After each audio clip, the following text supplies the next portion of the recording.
Today is 631st day that I'm here to share lessons I learn. I'm learning. I hope lessons to support your dreams, your goals, allow you to become the person that you want to become. Today I want to speak about time management. How to manage your time. But I'm speaking about that one day. Not about what you're supposed to be a week before, a month before, but exactly that one day. How are you supposed to manage that time in that one day? Now, I truly believe that one day will be managed over time because when a house is built on sand and on concrete, one a beautiful day, those two houses will be identical. They will stand and seem so powerful, but winds blows and a house built on sand will fall, and house built on concrete, on rock, will still stand. Exactly the same with habits, daily habits that you implement during that day. When life is beautiful, when you are positive, emotions are in place, your habits will be in place. But what happens when in life there is rain? When it happens when depressions, when losses, like disappointments, adversity, what happens then? A lot of times what happens is that you fall out of your habits. So that means when you know exactly that your habits are concrete, you build those habits on the rock, on the strong foundation, you know that it doesn't matter what kind of difficulties are coming to your way, you're able to perform because you build the systems and process in place. So you're not afraid of adversity per se for the habit side, because that's why I think that majority of people, why it separates successful people from unsuccessful people, because successful people do the things no matter what, because they build systems and processes in place. And even though that successful people do not want to do the things, they are desperate, they have going through adversity, they have a depression, they still do the things necessary because they build systems and process. And a lot of times I think that just we need to realize that everything what we're going through is temporary. It doesn't matter what we're going through. It could be positivity, it could be negativity. It's a temporary thing. There's no such a thing as permanent thing. So that means when you realize that, you're able to have more hope and more faith during bad days, because you know this is just temporary, and if you'll keep pushing forward, you will get out. And when you will get out, you will get even stronger because you follow it through. So let's look into 10 things that potentially we need to think about when really managing and succeeding that one day. So morning rituals. It means what kind of things do you do every single day? How you do different things every single morning, and then when you wake up, where is it supposed to start? If you have a thought what you're supposed to do next, that means you don't have automatic morning routine. To be honest, it doesn't matter what kind of routine you build. The most important part is that you do routine. You have routine that you do over and over and over again, and your brain doesn't know to think about it. That means that you're able to perform all routine very, very fast without using any mental power. Because morning routine is supposed to be mindless. So it means you keep that mind power for the things that will be very important after morning routine. Because during the day, if you want to be an entrepreneur, you want to have a lot of decision-making process, that means that you keep and save that energy power for the things that really matter. It's not like, oh, what is supposed to do next? Maybe, what next? What next? And you just reduce the battery of your mind. Number 2 is prioritize tasks. A lot of times people have the to-do list. Important to have to-do list, but like, do you really prioritize? And then now the next level on a to-do list is prioritize based on a calendar. Because of course sometimes it's a time limit. You're not able to make one first thing what is most important because of external things, but you're able to schedule that exactly this is the most important thing that I want to do, and I will do during that time. Because also I found that the most successful people that I know, they have 2-3 things on their list that is must be done. They put in a calendar, they do those things, and then of course with the other time they focus on things that are more tactical. So 3 things is very strategic. Maybe sometimes even one strategic thing that they need to do during their day that moves forward, and the other things is more tactical. Okay, so what I could do to improve further, but of course you always focus 1-3 things strategically that moves forward, and then other things is tactical that you're able to be flexible and adjust during that day, because you don't know how long you will spend on strategic things, because those things must be done. Number 3 is time blocking. This is very, very essential.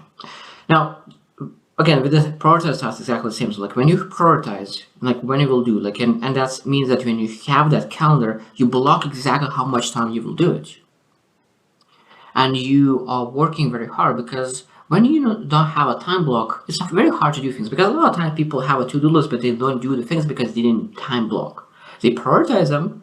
I will do this first, I will do this second, I will do this third, but at the end of the day, they don't do those things because they didn't have the block time, and they're thinking, which time am I supposed to do that? And of course, that because of that, they waste time and they don't do the things. Even the exercise, even though that, and most importantly, recharge.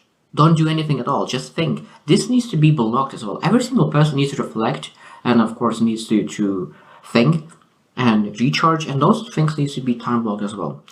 Number 4 is take regular breaks. I like my mentor used to say that for him 90 minutes was the best part of working. So 90 minutes block, working very hard, deep down, no one is interrupting, and then you taking a break.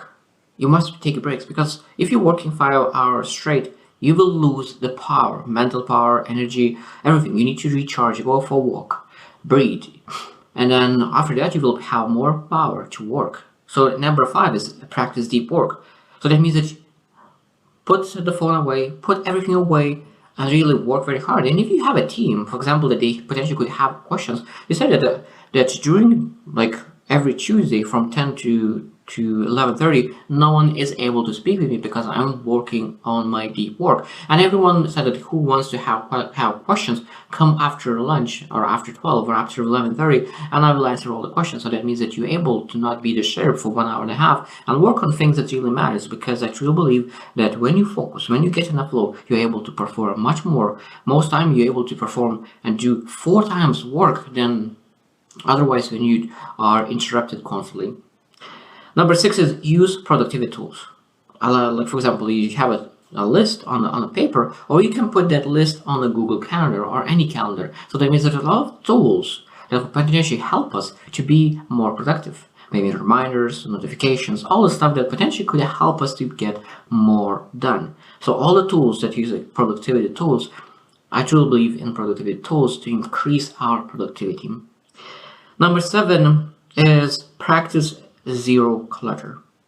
Practice zero clutter. So that means that you wake up, you fix a bed, you don't leave the clutter.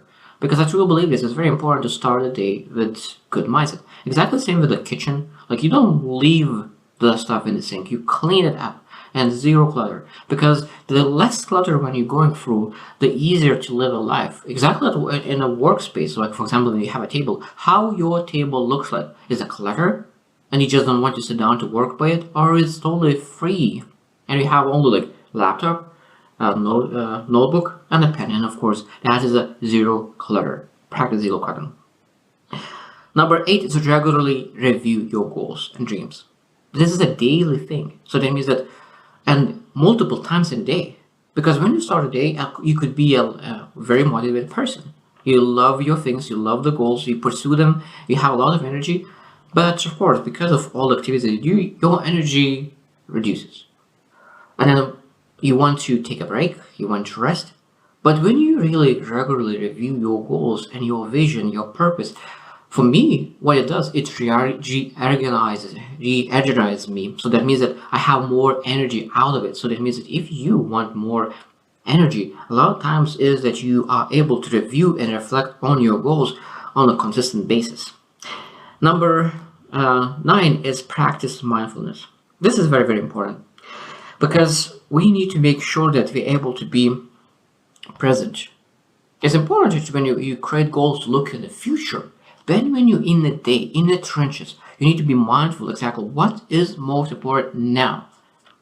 And when you're able to be mindful that you are free of anxiety, free of stress, free of everything, because the past was the past, the future will be the future, but now the present is the most important part. And what you are able to do, how you're able to use the best that you're able and capable now, to move forward. Because a lot of times, like, I don't have the skills yet. Oh, I don't have this one yet. Oh, I don't have this one. And that just means that you're still thinking about the future or thinking about the past that you didn't improve yet, rather than using what you already have to improve and get better. And the last one is reflect and plan ahead.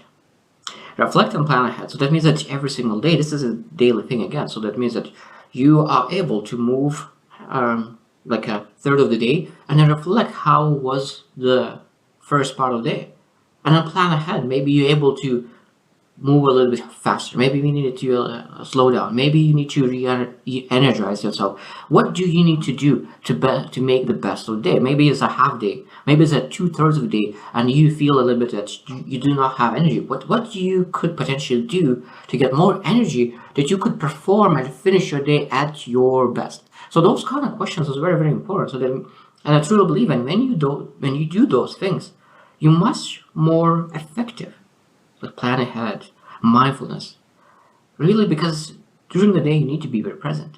And all those small things adds value. Because as I said that successful people and unsuccessful people, they have exactly the same things. The only thing that successful people are able to do is choose to work the same way as they do during the bad days. So during bad days, during good days, successful people are able to work exactly the same way. So if you want to be more productive, this is a journey because I'm still working on that. So if you want to become more productive, start working and thinking, okay, how I could make my day better. Because if you are making one day successful, then a week successful, then a month successful, and then a year successful, of course, that's how you make your life successful as well. So I hope you choose to win and see you tomorrow.